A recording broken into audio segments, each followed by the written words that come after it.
penalties, all of which were for time in the first phase. The time taken in the second phase, 33.10 seconds.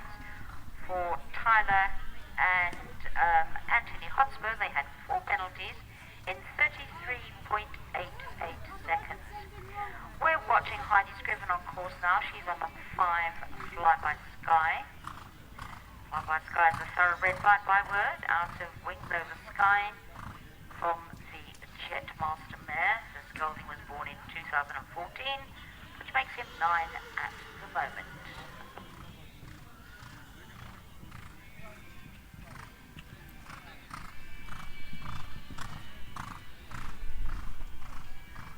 For Megan DeLunger and Bill Cool, a total of 6 penalties, all of which were for time in the first phase, in a time of 33.10 seconds.